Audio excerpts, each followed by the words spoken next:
And a good morning to you all. I'm Ryan Stanley, standing in today for John. We've been waiting for 7 years to say this. The U.S. combat mission in Iraq is over. Well, kind of, sort of. We'll explain what I mean. The last U.S. combat brigade pulled out of Iraq within the last 24 hours. 4,000 troops crossing over into Kuwait. They'll be back home within a matter of weeks, but thousands more are being asked to stay behind, however. But they're moving on to the new phase, Operation New Dawn. Our very own Eric Bergquist has more on that. Eric? Basically, the rest of the week, we're going to see highs of 57 on Tuesday, 51 for the rest of the week. I see some 60s down there, 61. It'll be pretty much nice, your typical fall weekend, or week rather. And now to the headlines. First up, over the weekend, President Obama paid a visit to our region, campaigning for Governor Deval Patrick at the Heinz Convention Center in Boston. They had a big rally, and we're talking about the campaign trail every day for this year's midterm elections. Coming up on November 2nd, quick recap on those. U.S. House of Representatives, all 435 seats are up for election. The U.S. Senate, 37 seats are up for election, plus all sorts of local and state elections, too. Next, Mashpee's October town meeting is scheduled to convene today to go through 11 articles or issues on the warrant. These issues range from a proposal to create 3 new positions for the Mashpee Public Library to an article that would trim about $87,000 from the town budget. The town manager says it will be one of the shortest meetings that she can remember in her career. She says the only articles that will generate intense discussion will most likely be the proposal to limit the uses for the town stabilization funds. Remember the whole huge deal about the school trying to get money last year?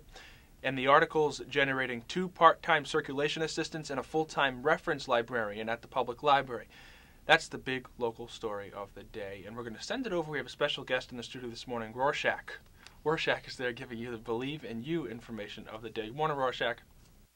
Let's say it back to Ryan. Thank you, Rorschach. I'm embarrassed. I didn't have a costume, but whatever. Anyways, and of course, 30. And that's all for us today in the studio this morning. Today is Friday, October 15th. Today's Monday, October 18th. Friday. It's not Friday. Thank you, Andrew. Today's Monday. I think we wish it was Friday. Monday, October 18th. Monday, October 18th, the day of the town meeting. I'm Ryan Stanley, and for all of us here in the TV production department, I hope you have a fantastic day. Have a good one. Coming up, it's the unofficial start to the holiday season. We'll bring you live to the Walmart in Falmouth where people are through the doors and they're ready to shop. We'll have a live report on Black Friday ahead. And a car bomb sets off a series of fires in Somerville. A new report says a scorned lover is the culprit. Also, a balloon mishap in the Big Apple. Macy's Day Parade yesterday, it sends 2 people to the hospital. We'll tell you what exactly went wrong. And a good morning to you all. It is November 25th, a Friday. I'm Ryan Stanley. Olivia Lemon is off this morning. Are you ready to shop, people? Well, if you are headed there or you're about to head out the door, you're going to want to know what the weather's going to be when you tackle those early bird specials. In just a few moments, we're going to have Andrew Medlar, our very own meteorologist, get you caught up with a look at the forecast. But first, wherever you are, I want you to get up and I want you to jump on it. Just have some fun this morning. You all know the movie. Jump on it. Good morning, Mashpee. What's up, Dallas? What's up? What's up, Dallas? What's up, Dallas? Jump on it. Jump on it. Jump on it. What's up, San Antonio? What's up? First up, leaders from around the world are coming together for a meeting in New York City today. It's the United Nations General Assembly, and it gets together every year. The group is going to talk about world issues. Different leaders will make speeches, and President Obama is scheduled to address the Assembly today in just under an hour and a half. So what? What does it matter to you that a bunch of leaders are having a meeting? Well, the United Nations General Assembly is made up of 192 countries, and when we say they're talking about world issues, we mean big subjects like poverty and security and specific things like the war in Afghanistan or Iran's nuclear program.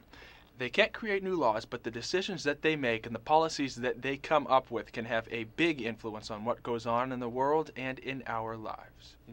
And the Justice Department has opened a criminal investigation into the destruction of CIA interrogation videotapes. Attorney General Michael Mukasey has appointed John Durham, a federal prosecutor in Connecticut, to oversee the investigation. Durham has a reputation as one of the nation's most relentless prosecutors.